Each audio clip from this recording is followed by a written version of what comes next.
What's good, everybody? The Washington Wizards lose in Philly, 146 to 101. Joel Embiid dropping 34 points on the Wizards. But we're going to look at what young guys look good, what veteran guy on the expiring contracts look good, and then we're going to chop it up with you guys at the end like we always do. Chop it up with us at Locked On Wizards. You are Locked On Wizards, your daily Washington Wizards podcast.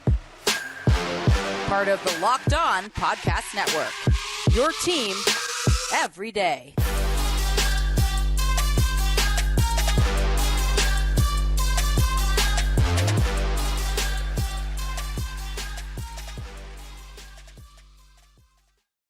What's good, everybody? It's your boy Brandon Scott again with my guy, the real Ed Oliver. And we definitely appreciate you guys making Locked On Wizards your first listen every day. We are free and available wherever you get your podcasts and on YouTube. Part of the Locked On Podcast Network, your team every single day. And tonight's episode is brought to you by Gametime. Download the Gametime app, create an account, and use promo code Locked On NBA for $20 off your first purchase. So the Washington Wizards dropped a really ugly game in the city of brotherly love, 146 to 101. Joel Embiid and Tyrese Maxey did show out. So we're going to look at what young guys really stood out tonight and what veteran players on expiring deals who want to boost your trade value, did they do so tonight? And then we're going to look at comments at the end and chop it up with you guys tonight. Definitely appreciate you guys. It's around 10:21 Eastern time, man. So definitely appreciate you guys showing out tonight. So let's get into it. Again, the Washington Wizards dropping 146 to 101 in Philadelphia. So, what factors lost this game for the Wizards? And looking at the young guys, what young guys kind of stood out to you tonight? As far as what lost the game, just the defense is terrible. I mean, you could just go through the list. The defense, ball movement was awful as well. They started off the game letting Tyrese Maxey hit 3 threes. He went 3 for 3 from the 3-point line. They started the game off 14-0. Yeah, it was like a football score down by 2 touchdowns. Also, I saw Furkan Korkmaz throw a touchdown pass late in the game to Jared Springer. They were down by 47 at one point, and they were just getting dominated. You know, I know Gafford and Shamet didn't play. I know Number One Sports, they were saying that on the broadcast. I mean, it doesn't really make a difference. It really doesn't. You know, I like Gafford a lot, but, you know, with Gafford in there, Embiid just literally dropped 50 points the last game. So it doesn't really make a difference. Right now, it just looks like they're kind of checked out, or like they were getting blown out before earlier in the season, but now it just looks like kind of like those dog days in the season. You know, you can see why Adam Silver made that in-season tournament so it can make guys play hard. But the Wizards are so bad that, you know, they didn't make it anywhere in that in-season tournament. And right now, it's just like guys are kind of like, you know, I think they're ready to be shipped off and move on to the next chapter of the season or their basketball careers. And right now, it's just like, it's hard to even talk about the game because it's like, you know, they got blown up by 47. But to stay focused on the game, Embiid, 34 points. He didn't even play the fourth quarter, didn't need to. Maxey didn't play most of the fourth quarter. Their guys sat down, and it got ugly, man. It got real ugly. And 3-point line, we couldn't defend the 3-point line. We didn't shoot the ball well from the 3-point line. We turned the ball over 22 times. We shot 29% from the 3-point line. They shot 43%. 21 assists. They had 37, so we didn't move the ball much. They moved the ball. Easy dunks, easy layups. Everything was just really, really easy for them. Mo Bamba came in. He started cooking. They had 14 steals. They were taking the ball away from us for sure. And Paul Reed got cooking. He started to cook a little bit. So, yeah, just all around bad game. All around terrible game. And just looking at some of the numbers, Muscala, he had to start. Of course, he struggled. He didn't really score much. It was a tough night for him. Jordan Embiid. Same thing with Gallo out there. So, yeah, just you know, it was a rough night, and we're getting closer and closer to the draft. The draft is so far away, but that's really what just right now is just Blau, Denny, and the draft. Those are the only 2 players that were, and Jared Butler and Pat Ball. We're gonna talk about those guys a little bit later, but yeah, that's really it from the game, honestly. Yeah, man. I mean, same script, different game. Defense was totally trash. I mean, they shot whatever 3-pointers they wanted. Again, rotations were slow. Closing out on shooters were slow. We're just a bit, like you said, E, we are just a bad defensive team. Third year in a row under Weston Sell Jr., and we continue to be an abysmal, hard to watch defensive team. Turnovers, sloppy basketball. I mean, ill-advised passes.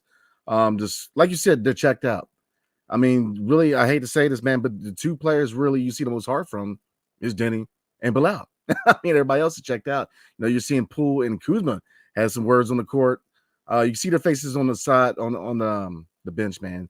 Yeah, they're checked out, man. I mean, you know, either you're trying to get moved or you're just trying to hurry up for these guys to get moved so you can get more playing time and showcase yourself to see if you're part of the organization going forward. You know, looking at Johnny Davis and Corey Kispert, but hard to watch, man. Sloppy basketball game. I mean, this was a game where we actually led in rebounding, but it really didn't make any difference. And there was that say when Gafford's out and we rebound better. I ain't trying to make any inclinations. I'm just saying, but terrible defensive team, terrible in every aspect of defense. We're terrible. I mean, it's hard to watch. Looking at the stat line, man. Looking at the starting five, Tyus Jones 9 points, 5 rebounds, 3 assists. Very underwhelming. Jordan Poole again, a bad night. 11 points, 3 for 11 from the field, 1 for 3 from 3 turnovers. Turnovers were an issue. I mean, if you look at the starting five by itself, Tyus Jones 2 turnovers, 3 with Poole, 3 with Denny, 2 with Kuzma, and then you get into the bench as a whole. I mean. So, I mean, getting back to the starting five, Denny, underwhelming game, 9 points, 6 rebounds. He shot 3 for 8 from the field. I mean, Kuzma led all Wizards scores with 21 points, 9 rebounds, shooting 9 for 17. And then, like you said, E, the big question going into this game was who was going to be at the 5. We're going to roll with Muscala, maybe a small ball 5 with Kuz, but they decided to roll out with Muscala, and Muscala shot a donut hole, 0 points, 4 rebounds. But getting back to what young guys, and kind of looking at the second unit, what young guys kind of impressed. Well, again, Bilal Coulibaly, he did shoot 4 for 11 from the field and did shoot 2 for 7 from 3, but his hesitancy to shoot that shot is gone. He's taking that shot, and to me, that is a positive step. He's not hesitant to shoot these shots. Once he gets that confidence, he's going to be all right, man. He's starting to take those looks, and I think that's a good thing for his development. Corey Kispert, underwhelming, 3 for 6 from the field, 9 points. You know what his MO is, man. But a couple more people that really don't get much shout outs, and you already nailed one, Jared Butler. But the second one was Patrick Baldwin Jr.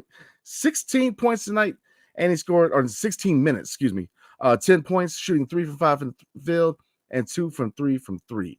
So Patrick Baldwin Jr. got some minutes, and he looked good. I mean, his shot, he's got a nice shot. It's just, getting the playing time and figuring out other ways to contribute when your shot ain't dropping. And again, Jared Butler, when we did the show where we kind of did his signing, I think we both kind of like Jared Butler from the get. He just has that demeanor where he's a dog who, he really plays hard. And I like what I see from Jared Butler. So, the young guys, Bilal showed out. Denny underwhelming, but still contributed in other ways. But this starting five did not look good. So, yeah, why did we lose this game? Just the same reason why we lose most of the games this year, which is either we rebound terribly or the defense is terrible or we play sloppy and turnovers are an issue. But it's the same script, different game. And at this point, is all you can do is look at development because most of this team is checked out. And that's why I said, the last episode, I think outside of Denny and Bilal, everybody's tradable. You have to see what the value is for everybody on this team.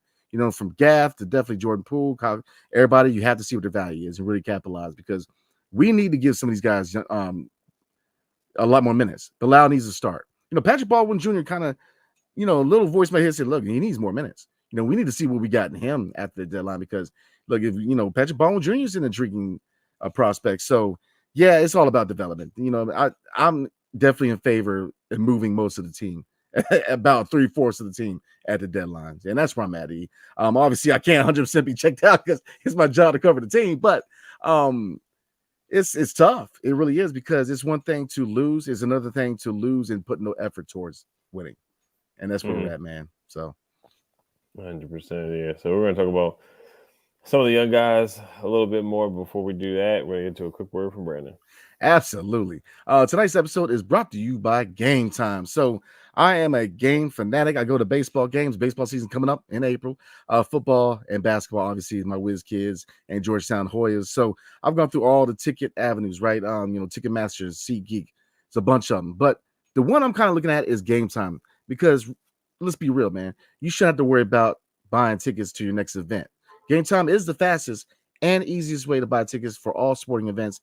Plus, music concerts, comedy shows, and theater events near you with killer last-minute deals, all-in prices, views from your seat, and their best price guarantee. Gametime takes the guesswork out of buying tickets. So, what are some things I like about Gametime? Well, that's easy, man. First, you can see the view from your seat before you buy it, which is key. So you know exactly where you're sitting and what to arrive or what to expect when you arrive. All-in prices show your total upfront, so you know you're getting the best deal without hidden fees. Because I'm telling you, I ain't gonna name call nobody, but some of these other avenues, other ticket merchants, the hidden fees are really what gets on my nerves, and you really don't have to deal with that with Gametime because you can buy tickets in seconds with 2 taps, and that is it. So download the Gametime app, create an account, and use promo code LOCKEDONNBA for $20 off your first purchase. Terms apply. And again, create an account and redeem code LOCKEDONNBA. LOCKEDONNBA for $20 off. Download Gametime today. Last minute tickets, lowest price guaranteed. And Locked On has launched the first ever national sports 24/7 streaming channel on YouTube. Locked On Sports Today is here for you 24/7, covering the top sports stories of the day with the local experts of Locked On, plus our national shows covering every league. Go to Locked On Sports Today on YouTube and subscribe to the first ever national sports 24/7 streaming channel. So, moving on. I guess look. What a guy on expiring deal, or rather, what veteran player on expiring deal kind of stood out to you and boosted their value tonight, if there was one? Man, not many, but like you said, Pat Bowman, I thought he played well tonight. Had 10 points, hit a couple threes. Of course, defensively he struggled, just the whole team. So I'm not going to single him out defensively. Yeah, but I thought he shot the ball well. He did what they brought him in to do, to be a shooter. Jared Butler, 12 points. He got to the basket. He had a dunk at the end. He had a tough take. He was going back and forth with Patrick Beverly a little bit. They called an elbow on him. They tried to call him for a flagrant, which was ridiculous, but they reviewed it. They took it away. But otherwise, I thought he played well. I thought he got to the basket well, was aggressive. I liked everything I saw from him tonight with the minutes that he got. And then Jules Bernard got in. He had a little up and down start, but he had 2 points, had a couple, and then he had a turnover, but I thought he played hard. Eugene, I want to say, did Eugene get injured? He took a shot to the face, and I think I didn't see him play after that. So he kind of capped out at 2 minutes. Yeah, he took that shot to his face, and I know he was on the ground for a couple minutes. So I don't know if it was a serious injury, but I know they took him back. Yeah, and I see Johnny Davis is injured, so he hasn't played in a little while. Ryan Rollins should get some time. But as far as the veterans, look at Mescal. He had 0 points, had a goose egg. But any veterans that played well, Blau had 13 and 8. He's playing well, putting together some a string of good games. Another almost double game. So Blau just, I want to see him keep it up for sure. 31 minutes tonight, which is good. His minutes are starting to go up and up now, which is really good.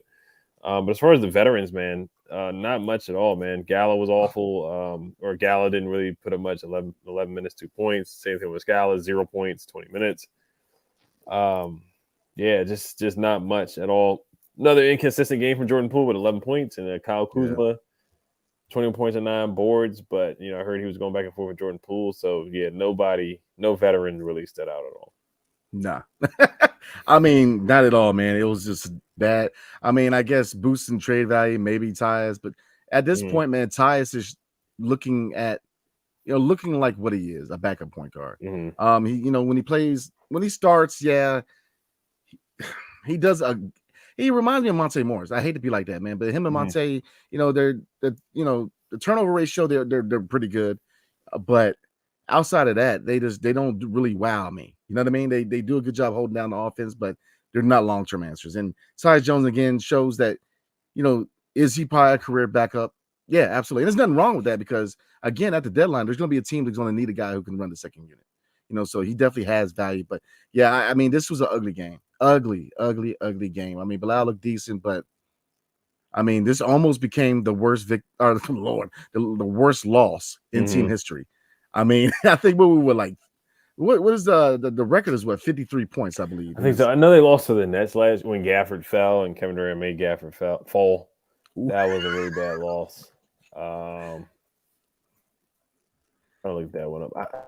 I got to look at the history and see our worst loss. But West is always setting a record for something bad, whether it's losing to the Clippers, being up by 35, losing that lead. You gave 100 points in the paint to the Nuggets. There's so many bad historical moments that West Unseld Jr. has coached for the Washington Wizards for sure. So it's just, they got close to it. I know they didn't break the record tonight, but they certainly got close to it.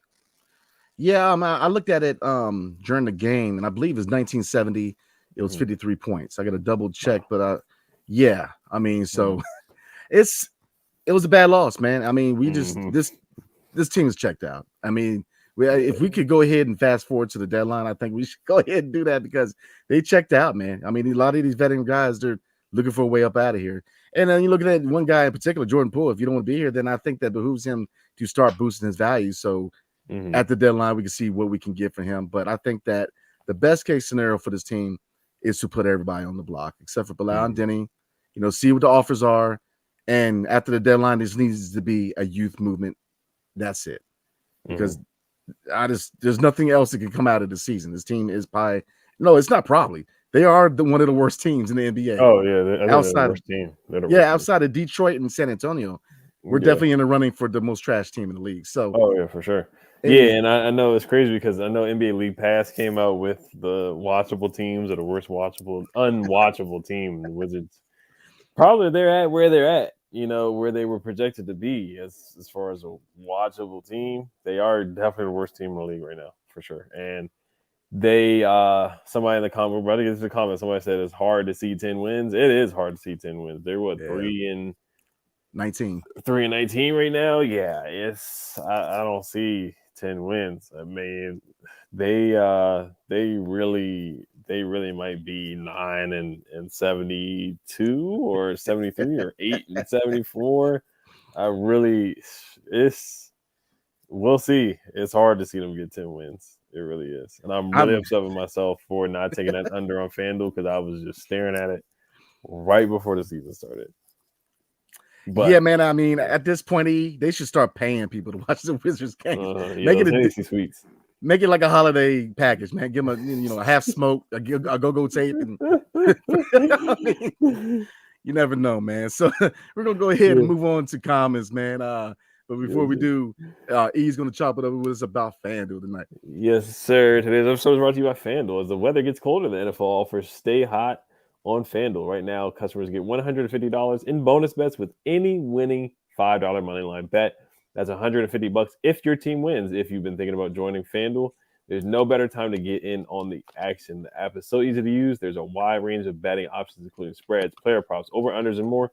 So visit FanDuel.com/lockedon and kick off the NFL season. FanDuel, official partner of the NFL. If you took the over on Joel Embiid's points at 33.5, you definitely won. I certainly did that. So I made a little bit of money on FanDuel. Also, as far as moneyline bets, just take the money line on any other team. I know it's probably like minus 500 or minus 900, minus 1,000 for other teams now. Same thing with the Commanders. Just bet the money line on whoever they're playing, or bet the over. As we tell you guys every day, bet the over on the center, whoever the center is that we're playing against. Bet the over on their rebounds, bet the over on their points, bet the over on the points and rebounds. You can combine them, do player combos, all kinds of stuff like that. Double. Just bet all that on whoever the Wizards are playing against. I'm curious to see who we're playing next because, you might as well, I know FanDuel, they're not going to put the player prop up yet, but we are playing the Pelicans next. So Giannis Valanciunas, double for him, and then Zion as well. I'd probably take the over on Zion's points. But let's get to the comments here. We got a good amount of comments here. It's 39 people in here. So thank you guys. Even just 39 people in here is a good amount of people, especially after a game like this on a Monday night. It's, we definitely appreciate you guys for tuning in for sure.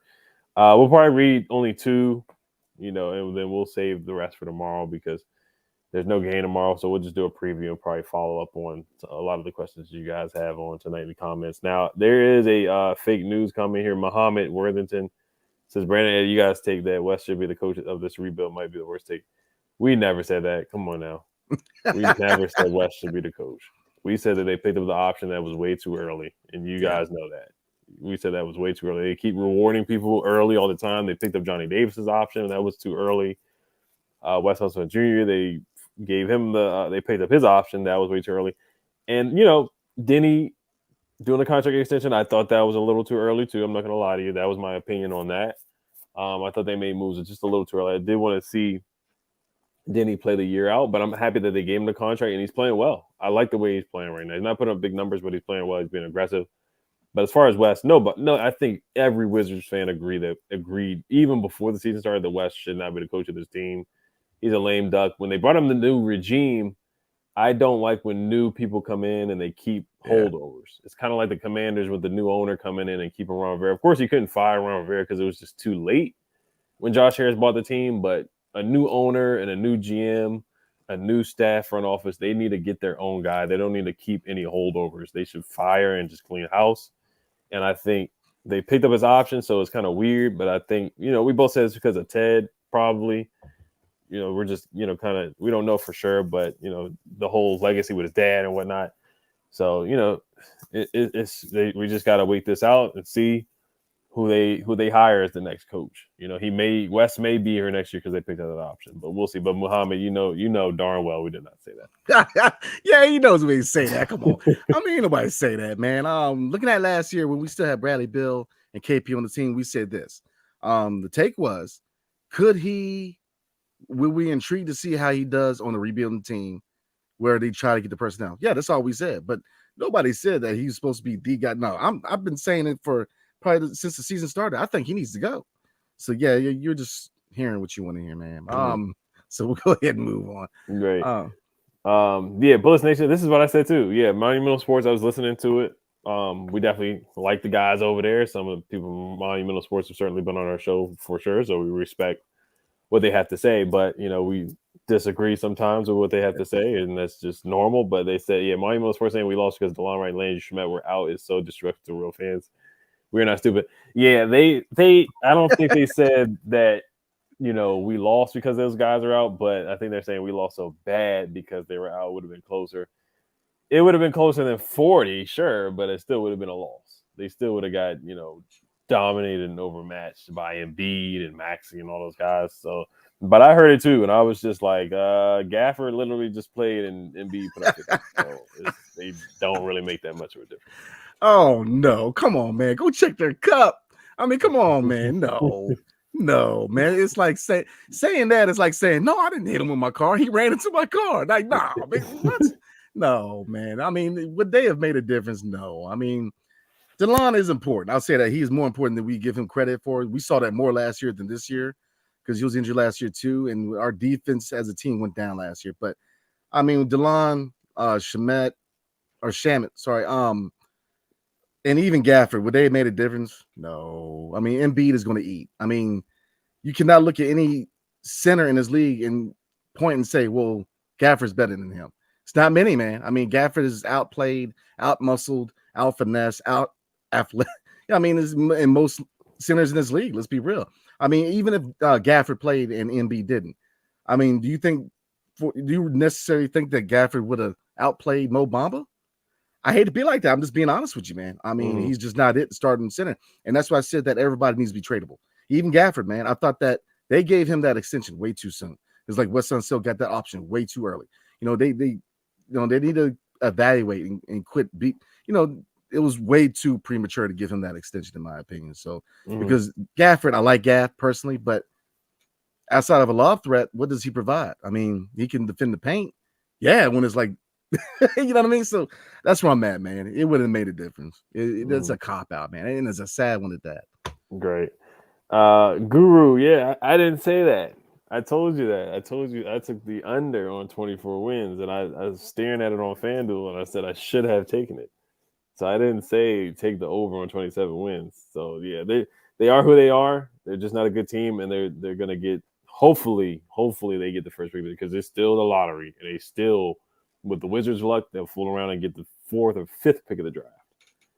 We've seen stuff like that happen before. We've seen teams with the worst record, and they still don't get the first pick of the draft. Let's see here. They said I sound angry. No, I'm not angry, guys. I mean, they are who we thought they were. Yeah. You know, they are who we thought they were. I didn't think they were gonna lose by 47, but I mean, it's just, that's just it's what they're doing right now. I think they really have checked out. They've checked out. Yeah, I mean, that's why I said everybody needs to be traded. Everybody needs to be tradable, man. And West, he's not it next year. We need to go ahead and go get a coach, and we need to solidify, I guess, his culture tomorrow, or not tomorrow, but hopefully tomorrow, but next year, because, I mean, they talk a lot about culture, man, but when like most of your team checked out, there's no effort, there's no heart. That's not culture, man. And that culture is who solidifies culture, man. It's your coach, and you continue to see crickets and him just not really. He just doesn't show anything on the sideline. It's just they're checked out, and it's at this point trade everybody, get as much assets as you can, and just start from scratch. Bilal and Denny, they are the building point, the focal point, in my opinion, going forward. After the deadline, give Patrick Barnes minutes, give everybody who's young, and see what they can do, and then evaluate in the offseason, and then move on. But if you're a veteran guy, they need to move them. They need to see what kind of value they have and send them on their way, in my opinion. 100%. We'll read some more comments tomorrow. This one is funny from George. He said, I didn't think Embiid was that good because I obviously haven't watched Sixers games a lot, but man, he might be one of the best players of all time. Yeah, every center that plays this, they look like Mark Williams had 20 and 20. He looked like Moses Malone and Shaquille O'Neal. So, yes, Embiid is great, but you got to remember it's against the Wizards. And Embiid he won the MVP last year. So, I mean, he's a great player, but when you play against the Wizards, you just look 100 times better. Yeah.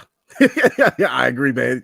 Embiid is one of the best players of all time. The rings he's seen, man, but he's definitely one of the best centers in the NBA right now. He definitely is. I mean, is he better than Jokic? Nah, he ain't there yet, but he is not too far off. I mean, that's one thing you look at tonight too. He was bringing the ball up. Embiid was bringing the ball up. So it was just defensively, we were so bad that the centers on the opposing teams were bringing the ball up. So yeah, it's a practice for them. It really is. It turns into a practice. Somebody commented a college team would be the Wizards. It would be competitive. I don't know if they beat the Wizards, but it would be a competitive game for sure, which it should not be. It would be a competitive game against a college team right now. If they play like the way they did today, and I wouldn't be surprised if they lost. I really wouldn't if they play the way they did today, honestly. But we're gonna wrap it up tonight. I want to thank you guys for making Locked On Wizards your first listen every day. We are free and available wherever you get podcasts. Locked On has launched the first ever national sports 24/7 streaming channel on YouTube, Locked On Sports. Today is here for you for 24/7 covering the top sports stories of the day with the local experts of Locked On, plus our national shows covering every league. Go to Locked On Sports today on YouTube and subscribe to the first ever national sports 24/7 streaming channel. Make sure you guys subscribe and hit the notification bell. Hell to the Wizards. Peace.